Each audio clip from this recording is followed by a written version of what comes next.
Hello, my name is Ishan Akhtar and I am a first year medical student.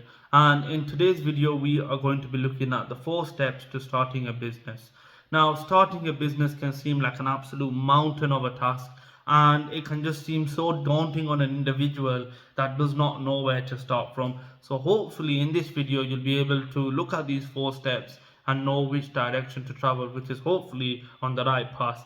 So why do these 4 steps work? Well, I've started a business on my own and I simply did not know where to start from.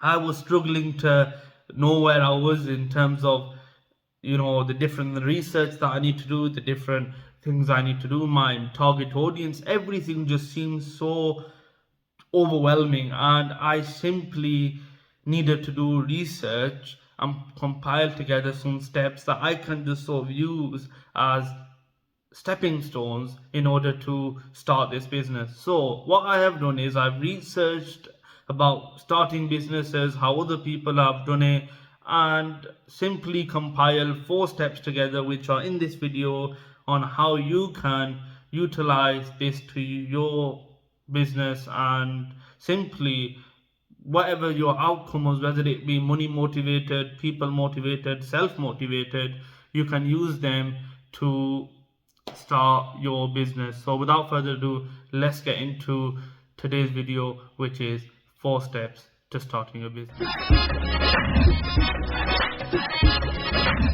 Step 1 is ideation.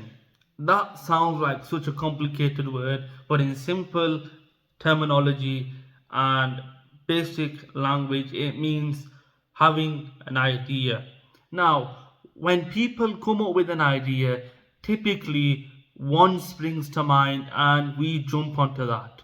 Now, having done my research, I found that this was a wrong approach to have. Why? Because it limits you to simply what you can do, and you very much feel rushed into an idea, which will simply mean that it's not well thought out and you most probably will end up failing at that business.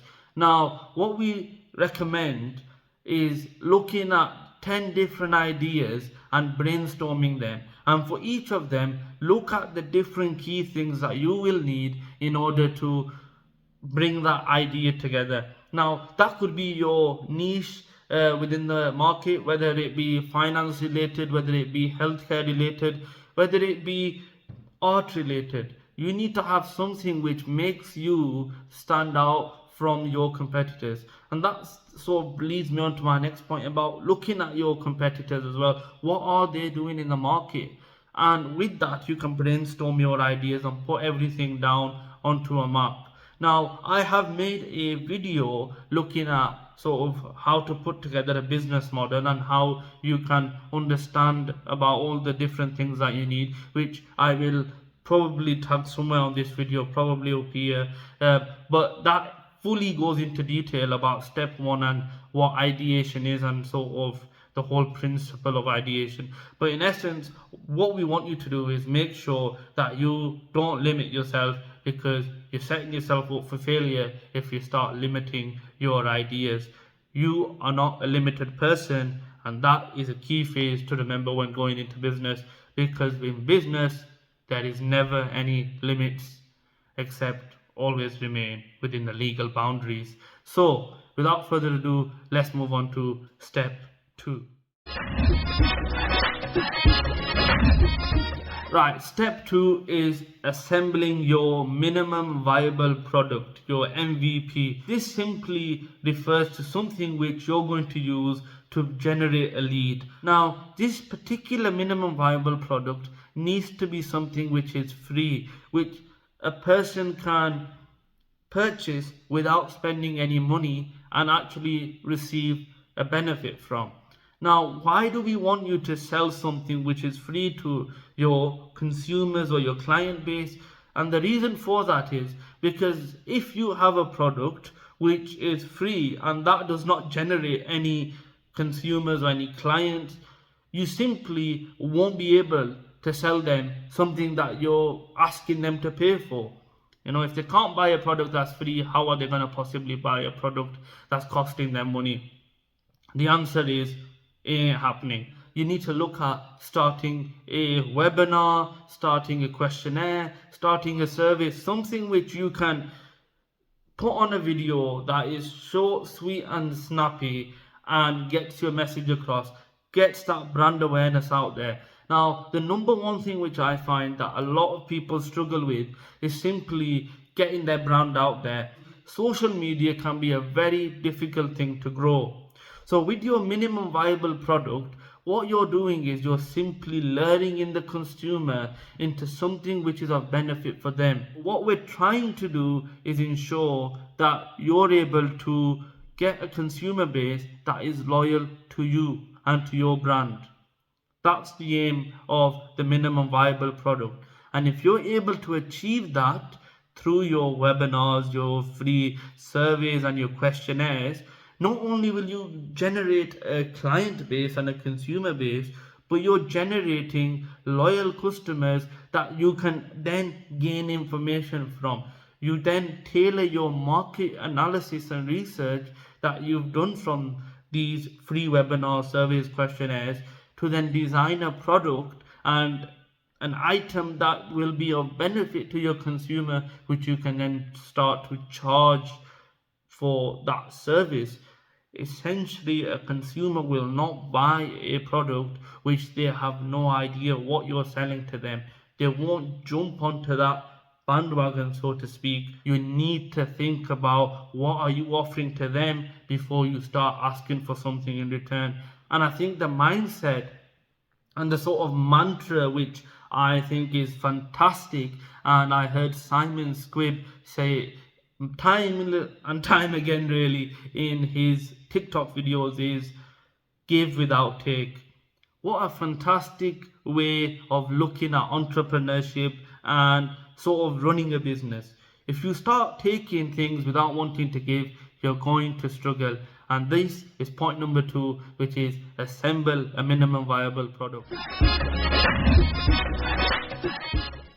Step number 3 is social media. Now, social media is one thing which absolutely every business company should be utilizing, because this is the new era. This is the new technology that's advancing. A lot of people who have gone onto social media with their business presence have accelerated their market sales within a few months. And the reason for that is because they simply able to attract a loyal fan base through their followers and subscribers who are willing to put their money into their brand, and they trust them enough. Because what happens when you're doing social media, you're building trust and you're building an audience. Now, I recommend that all business startups look at starting some form of social media page. The most common ones, of course, at the moment are YouTube and Instagram. And of course, TikTok is on the rise massively. But the reason why YouTube is so popular now is because you're able to monetize your YouTube shorts, which is a fantastic way of propelling your audience. Now, what you're doing is you're sort of getting your clientele from these videos that you're making, and you're asking them to now do a bit more, which is spending money on your business, which is a way of using social media to build that loyalty. Now, there's a lot of businesses out there which utilize this. I think TikTok is definitely on the rise massively, but with TikTok, I always find that there is a lot of competition on there, and a lot of businesses are already on there. So to break the market, it's just quite competitive. Similarly with Facebook, I think Facebook has been one of the first apps that came about social media marketing, and a lot of people have had a lot of success from it. But I don't think it's at that same peak as it was, so let's say 5 or 6 years ago. Certainly a lot of business are thriving on there, but I think the new era is certainly with YouTube shorts and Instagram reels being a massive one, and TikTok is of course on the rise.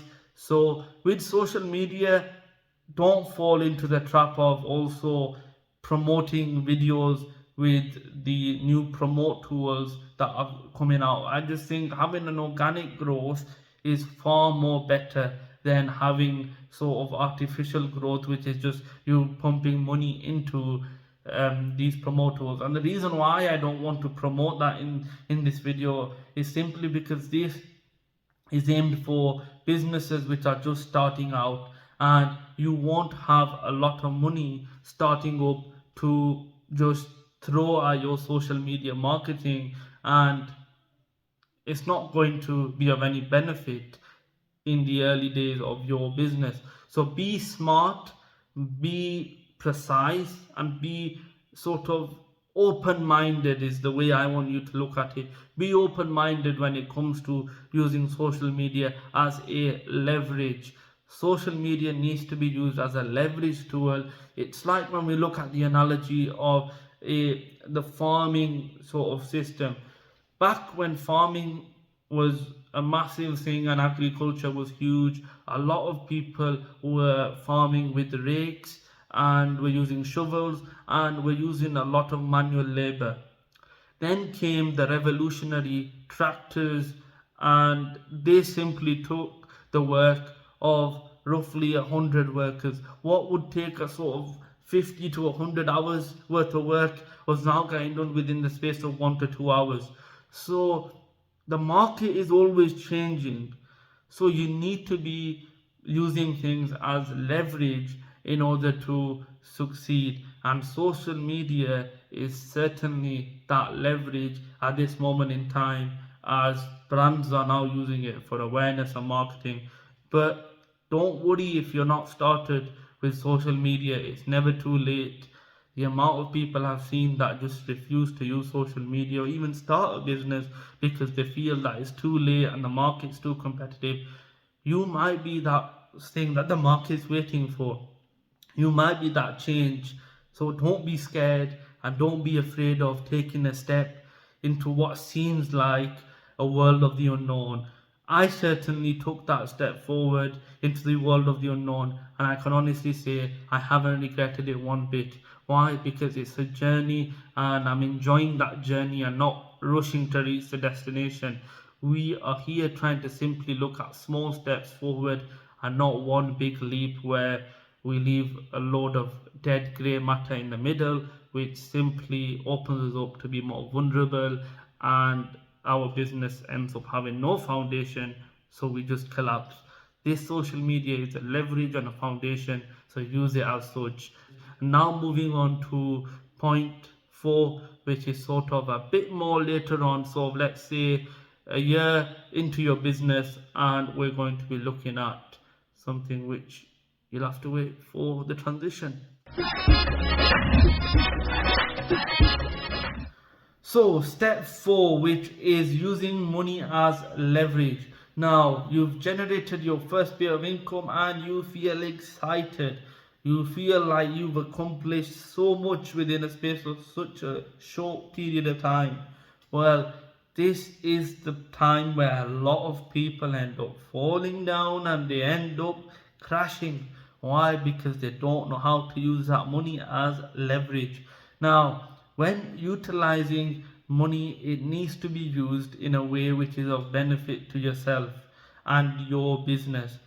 Now, in this example, I'm going to use YouTube as a way of explaining how to use money as leverage. So, I start a YouTube channel and I've eventually got it monetized.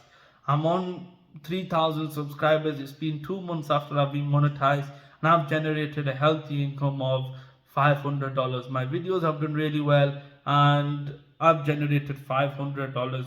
I'm going to be using dollars because it's a lot more universal, even though I deal with pounds. But this money, now I can spend it on personal use. I can buy a nice perfume, some nice clothes, but I'm choosing to spend it on my business. As a YouTube creator, I can either choose now, I've been monetized. Do I want to proceed with this further as what I started off as just a hobby and just sort of showcasing my creative side, or do I now want to establish it as a business entity? That's question number one. Second question is then looking at the problems I endured during that whole sort of period of time where I was not monetized and I was literally pumping content out for free. Then, once you've answered that question, and that's a very crucial question, is looking at now the different markets that are out there available for you to sort of reach out to and learn from. What you need to do now is actually start doing targeted market research and understanding what type of content is getting views and what type of content is being listened to and watched. That's what we're trying to do, is look at how we can use this money as leverage so we can also get a share of the success that everyone else is having as well. Because as a YouTube channel, you want to make content which is providing great service to your viewers, but is also helping supporting you as well through the YouTube AdSense revenue. So a lot of this goes hand in hand. You're providing the service, but you're also receiving something back once you monetize. So look at some of the problems that you're facing. I know a lot of content creators who have given away some of their videos out to freelancers who then clip up the video and create shorts. All of these are different techniques which people are using as leverage. And why? Because they're creating brand awareness.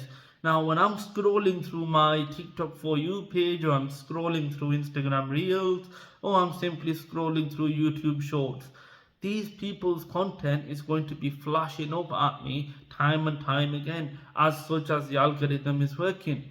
So as a consumer, I am starting to now raise bit of sort of what they would say is alarm bells in my head, that this particular person is actually kind of viral at this moment in time. I'm seeing him all over my algorithm. And then you start to, as a consumer, delve more into that particular content creator. You start to look at some of their videos. You start to say, actually, I'm enjoying this bit of content and I'm learning something.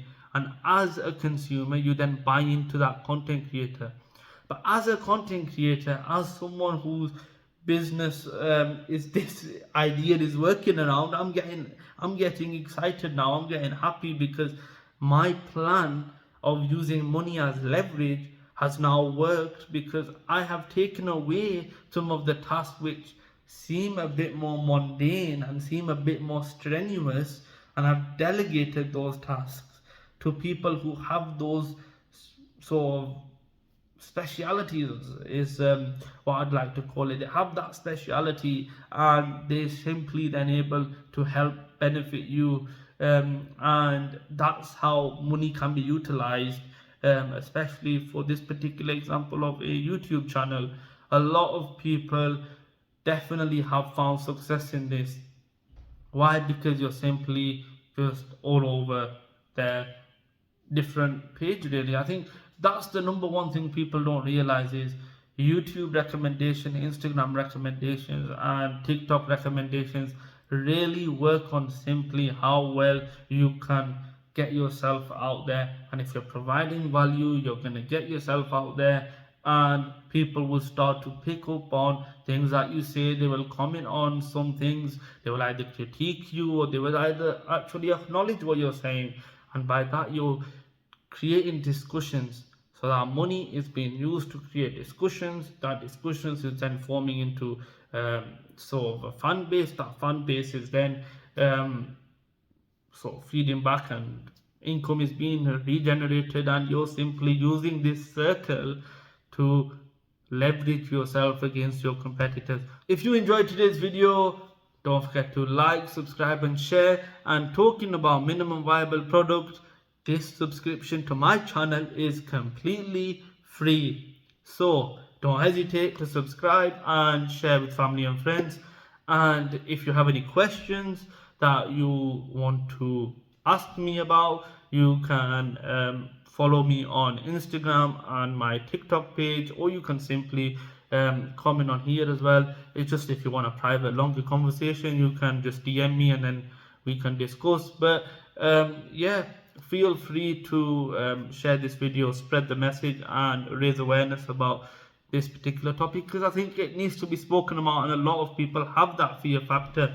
So hopefully if I can just be a part of the small sort of group of people who have done a bit of research and just compiled it up into a video just to help the masses out there, then why not? So yeah, thank you very much, and I'll see you on the next.